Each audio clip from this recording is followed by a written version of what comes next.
Hello दोस्तों, welcome to my YouTube channel MAG tuition centre 2.0। आज मैं आप लोग बतलाने जा रहा हूं मैट्रिक परीक्षा 2022 के लिए बहुत ही महत्वपूर्ण प्रश्न, और यह प्रश्न त्रिकोणमिति से लिया गया है। आपके एग्जाम में यह प्रश्न 100% बनने वाले, सो मेरे वीडियो से बने रहेगा और वीडियो को लास्ट तक देखिएगा। चलिए आज का पहला प्रश्न हम लोग स्टार्ट करते, देखते हैं आज का पहला प्रश्न क्या है। यहाँ पे लिखा गया है, यदि 15 cot a बराबर 8 तो sin a और cos a का मान ज्ञात करें। यह प्रश्न है, यह प्रश्न जो त्रिकोणमिति का है, और ऐसे प्रश्न आपके एग्जाम में 100% बनते हैं। एक्सप्लेन करके बतलाते हैं कि इसको एक्सप्लेन किस प्रकार से किया जाता है। सबसे पहले यहाँ पे ध्यान दीजिएगा, यह प्रश्न क्या दिया हुआ है। दिया हुआ यदि 15 cot a बराबर 8 तो sin a और cos a का मान ज्ञात करें।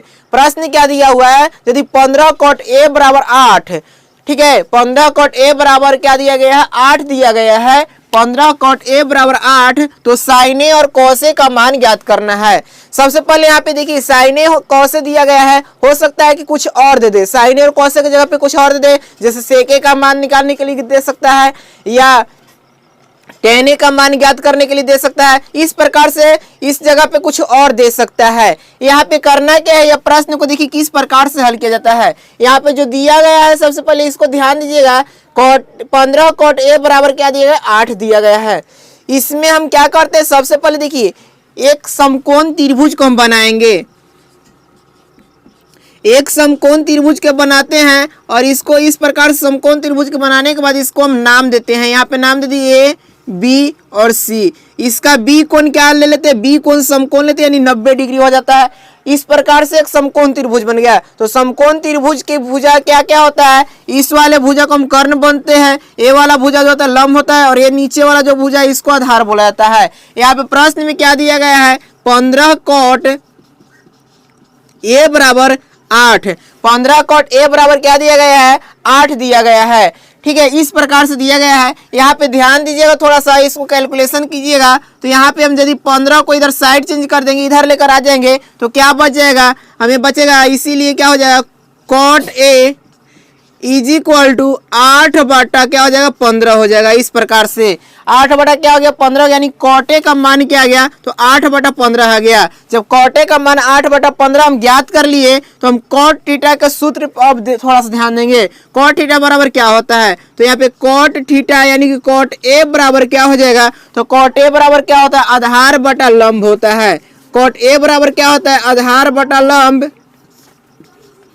इस प्रकार से होता है आधार बटा लंब। अब यहाँ पे ध्यान दीजिएगा, आधार बटा लंब हो गया, तो यहाँ पे हम लिखते हैं 8 बटा 15। कहने का मतलब क्या है कि आधार इसका कितना आ गया, 8 आ गया, और लंब कितना आ गया, 15 आ गया।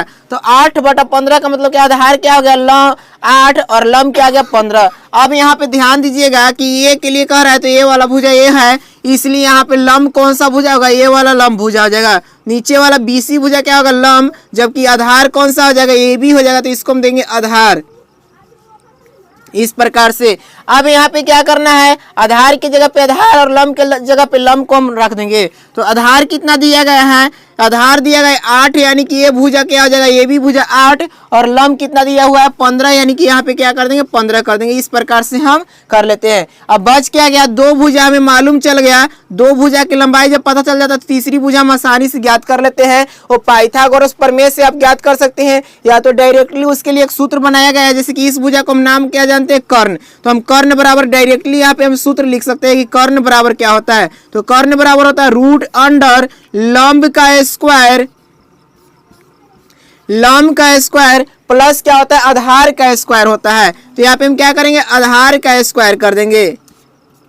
इस प्रकार से फॉर्मूला होता है, कर्ण निकालने का ये फॉर्मूला होता है। इस पे आप क्या करिएगा, लंब के जगह पे लंब और आधार की जगह पे आधार रखिएगा, तो कर्ण का मान ज्ञात होगा। चलिए मैं आपको करके दिखला रहा हूँ कि इस प्रकार से किया जाता है। तो रूट अंडर क्या करना है, लंब का होल स्क्वायर दिया गया है, लंब कितना है, 15, तो यहाँ पे क्या करेंगे, हम 15 करेंगे, 15 का होल स्क्वायर प्लस आधार कितना है, तो आधार इसमें दिया गया 8, यानी क्या करेंगे, 8 का होल स्क्वायर करेंगे। अब इसको करने के बाद क्या आ जाएगा, 15 का होल स्क्वायर, 15 का वर्ग करिएगा तो 225 होगा। 15 का वर्ग कितना, तो 225, और 8 का वर्ग करिएगा तो क्या होगा, 64 होगा। अब दोनों को क्या करिएगा, आपस में हम ऐड करते हैं। ऐड करने के बाद क्या हो जाएगा, 5 4 9 और 6 2 8, यहाँ पे कितना 8 हो जाएगा और यहाँ पे क्या हो जाएगा 2 हो जाएगा। इस तरह से कितना 289। अब जब 289 होगा तो 289 का वर्गमूल कितना आता है, तो 289 का वर्गमूल आ जाएगा 17, यानी कर्ण का मान कितना आ गया 17 आ गया। कर्ण का मान कितना आ गया 17, तो हम यहाँ पे क्या करेंगे कर्ण का मान लिख देंगे 17। इस तरह से जब तीनों भुजा पता चल गया, कर्ण बराबर कितना 17, आधार बराबर 8 और लंब बराबर कितना पता चल गया 15 पता चल गया। अब इस प्रकार से तीनों भुजा जब हमें मालूम चल जाता है तो आप किसी का भी मान ज्ञात कर सकते हैं। जैसे कि यहाँ पे दिया गया साइन ए और कॉस ए का मान दिया गया है, हम tan ए, cot ए, sec ए, cosec ए इन सभी का मान आसानी से ज्ञात करते हैं। तो सबसे पहले यहाँ पे दिया गया क्या है साइन ए, तो यहाँ पे हम क्या करेंगे sine A is equal to sine A, तो साइन ए बराबर क्या होता है फॉर्मूला लंब बटा कर्ण। साइन ए बराबर क्या होता है लंब बटा कर्ण, तो यहाँ पे हम क्या करेंगे लंब बटा कर्ण करेंगे और लंब के जगह पे लंब और कर्ण के जगह पे कर्ण का मान रखेंगे। ये भुजा के लिए थीटा हो गया, तो लंब कौन सा है ये वाला, यानी कि लंब बराबर कितना रखा जाएगा 15 और कर्ण कितना है 17, तो यहाँ पे हम क्या करेंगे 17 कर देंगे। इस प्रकार से साइन ए का मान क्या आ गया 15 बटा 17। इसके बाद में क्या पूछ रहा है कॉस ए का मान क्या होगा, तो यहाँ पे हम लिखेंगे cos A is equal to क्या होता है आधार बटा कर्ण, जो फॉर्मूला होता है उसी फॉर्मूला के आधार पे यहाँ पे करना है आपको। तो आधार बटा क्या हो जाएगा कर्ण हो जाएगा। आधार का मान कितना दिया गया है, तो आधार का मान यहाँ पे देखिएगा तो 8 है, तो यहाँ पे हम क्या करेंगे 8 लिख देंगे और कर्ण कितना है 17, तो यहाँ पे हम क्या करेंगे 17, यानी कि 8 बटा 17 का किसका मान आ गया कॉस ए का मान आ गया। तो इसीलिए यहाँ पे क्या हो गया कॉस साइन ए बराबर कितना आ गया, तो साइन ए बराबर 15 बटा 17 और कॉस ए बराबर क्या आ गया 8 बटा 17। इस प्रकार से इसका मान ज्ञात किया जाता है। अब यहाँ पे मैं आपको नेक्स्ट प्रश्न बतलाने वाला हूँ। नेक्स्ट प्रश्न देखिए क्या कह रहा है, यहाँ पे नेक्स्ट प्रश्न दिया 2 tan square 45 degree plus cos square 60 degree plus sine square 60 degree का मान ज्ञात कीजिए। इस प्रश्न को किस प्रकार से हल कीजिएगा, तो यह जो है त्रिकोणमितीय मान पे आधारित प्रश्न है। यह क्या प्रश्न है त्रिकोणमितीय मान पे आधारित प्रश्न है। जितने भी मैं प्रश्न बतला रहा हूँ सारा प्रश्न एक बार किसी न किसी बार एग्जाम में पूछे गए प्रश्न है, यानी कि सारे प्रश्न क्या है टॉप 10 प्रश्न बोर्ड की उच्चन में रखे जाएंगे। चलिए इसको हल करके मैं बतला रहा हूँ कि इसको किस प्रकार से हल किया जाता है। प्रश्न को समझिए। प्रश्न सबसे पहले क्या करे, ये प्रश्न जो है मान सारणी आपको याद होगा तभी ये प्रश्न आपसे हल होगा, अन्यथा इस समझ में नहीं आएगा। यहाँ पे देखिए दिया गया है 2 tan square 45 degree plus cos square 60 degree plus sine square 60 degree का मान ज्ञात करें। मान ज्ञात करने के लिए कह रहा है, तो मान ज्ञात करने के लिए यहाँ पे दिया गया 45 डिग्री 60 डिग्री और 60 डिग्री। इस प्रकार से यहाँ पे क्या करना है tan स्क्वायर 45 यानी tan 45 डिग्री का मान आपको याद होना चाहिए। इसके बाद में cos का मान याद होना चाहिए। सारे मान त्रिकोणमितीय मान आपको याद होना चाहिए। चलिए मैं इसको हल करके बतला रहा हूँ किस प्रकार से इसको हल किया जाता है। सबसे पहले यहाँ पे दिया गया क्या है 2 tan square 45 degree plus cos square 60 degree plus sine square 60 degree. करना क्या है, इसमें जितना मान दिया गया है उतना मान हम रखेंगे। जैसे 2 गुने tan स्क्वायर 45 यानी tan 45 का मान क्या होता है, तो tan 45 डिग्री का मान 1 होता है। यहाँ पे हम क्या करेंगे 1 रखेंगे और इसका होल स्क्वायर करें तो होल स्क्वायर कर दिए। tan 45 डिग्री का मान क्या होता है 1 होता है और यहाँ पे स्क्वायर दिया होता है इसके लिए स्क्वायर कर दिए। प्लस दिया हुआ है तो यहाँ पे हम क्या करेंगे प्लस करेंगे। इसके बाद यहाँ पे क्या दिया है कॉस स्क्वायर 60 डिग्री, तो कॉस 60 डिग्री का मान क्या होता है, कॉस 60 डिग्री का मान होता है 1/2। कॉस 60 डिग्री का मान क्या होता है 1/2, तो हम यहाँ पे क्या रखेंगे 1/2 और यहाँ पे वो स्क्वायर दिया हुआ है तो यहाँ पे क्या करेंगे स्क्वायर कर देंगे। इसके बाद में प्लस दिया प्लस करेंगे। इसके बाद क्या है साइन स्क्वायर 60 डिग्री, तो साइन 60 डिग्री का मान क्या होता है √3/2। साइन 60 डिग्री का मान क्या होता है √3/2।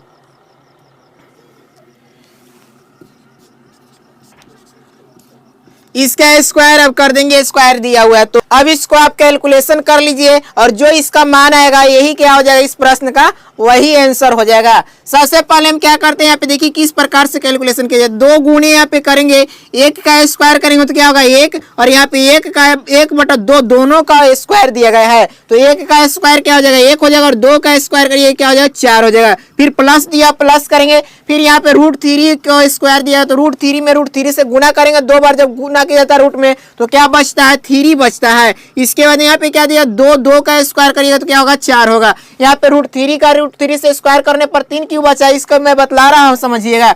जैसे कि यहाँ पे √3 गुने क्या करेंगे √3 करेंगे तो रूट क्या होता है, तो 1/2 होता है। तो यहाँ पे हम क्या करेंगे, रूट का मान 1/2 करेंगे, गुने फिर क्या करेंगे 3 का पावर क्या हो जाएगा 1/2 होगा। 1/2 कहाँ से है, तो रूट का मान दे दिए 1/2 होता है। अब क्या किया जाता है, यदि बेस दोनों का समान है तो गुणा में पावर को क्या किया जाता है, जोड़ दिया जाता है। तो गुणा में पावर को जोड़िए तो क्या हो जाएगा, लिखेंगे 3 और 1/2 प्लस फिर क्या हो जाएगा 1/2, इस प्रकार से होगा। यहाँ पे हम क्या करेंगे 3 इंटू इसका एलसीएम लेंगे 2 और यहाँ पे क्या हो जाएगा 1 + के 1, यानी कहने का मतलब कितना, 3 के पावर कितना हो जाएगा 2/2 और 2/2 के मतलब क्या होता है 1, यानी 3 के पावर क्या होगा 1 और 3 के पावर 1 का मतलब क्या होगा 3 हो गया। इसीलिए यहाँ पे क्या लिखा गया है 3 लिखा गया। इतना एक्सप्लेन करने के बाद 3 आता है। तो इस प्रकार से यहाँ पे क्या होगा 3 हो गया और 2 का होल स्क्वायर करेंगे तो क्या हो गया 4 हो गया। इस तरह से अब क्या करते हैं, इसको एलसीएम लेंगे, तो एलसीएम लेंगे तो 4 और 4 का एलसीएम लेंगे क्या होगा 4। सबसे पहले क्या करते हैं, इसको एक तो थोड़ा सा बढ़ा देते हैं, तो यहाँ पे क्या किया 2 + 1/4 प्लस 3 बटा क्या हो जाएगा 4। इसको एलसीएम लीजिएगा तो एलसीएम लेने के बाद क्या हो जाएगा 4, यहाँ पे क्या हो जाएगा 4 × 8 + 1 + 3, इस प्रकार से कितना हो जाएगा 8 और 1 9, 9 और 3 क्या हो जाएगा 12, 12 डिवाइडेड बाई क्या करेंगे 4, 8 और 3 11 और 1 12 बटा क्या हो जाएगा 4 और 12/4 का मतलब क्या हो जाएगा 4। तो इसका आंसर क्या हो जाएगा, इस वाले का मान कितना गया 4 आ गया, यही जो होगा इसका आंसर होगा। अब यहाँ पे देखिए नेक्स्ट प्रश्न क्या कर रहा है, यहाँ पे दिया tan² 36 डिग्री बटा cot² 54 डिग्री का मान निकाले। tan² 36 डिग्री बटा cot² 54 डिग्री का मान निकाले। इसको किस प्रकार से मान निकाला तो इसको मैं बतला रहा हूँ। तो सिंपली इसमें क्या करना है, आपको ध्यान दीजिएगा, इसमें से किसी एक को क्या करते हैं फॉर्मूला पे बैठा देते हैं। जैसे 90 - थीटा बराबर आप जब पढ़े होंगे उसी पे बैठा जाता है। ऊपर वाले को मैं तोड़ लेता हूं तो tan² हम करेंगे 90 डिग्री माइनस थीटा का जगह पे हम क्या करेंगे 36 डिग्री और डिवाइडेड बाई फिर क्या आ जाएगा cot², यहाँ पे क्या आ जाएगा 54 डिग्री, इस प्रकार से। अब यहाँ पे tan² 90 डिग्री माइनस थीटा, यहाँ पे सूत्र जो होता है ध्यान से दीजिएगा क्या होता है tan थीटा, ठीक है tan theta 90 tan 90 minus theta करते हैं, tan 90 degree minus theta is equal to क्या होता है cot थीटा होता है, cot थीटा। यही फॉर्मूला पे क्या किया गया है तोड़ा गया है। cot tan 90 degree minus theta is equal to क्या होता है cot थीटा होता है। तो इसी पे क्या किया गया इसको तोड़ा गया है। अब यहाँ पे क्या करेंगे हम लिखते हैं तो tan² 90 minus theta is equal to क्या लिखेंगे cot थीटा। तो ऊपर में क्या आ जाएगा cot² थीटा और कितना आ जाएगा cot² थीटा का जगह पे हम क्या लिखेंगे 54 लिखेंगे, ठीक है 54 और बाटा फिर क्या आ जाएगा cot² 54 और 54 से 54 कैंसिल हो जाएगा, यानी बच गया क्या 1। तो इसका मान क्या आ जाएगा 1 आ जाएगा।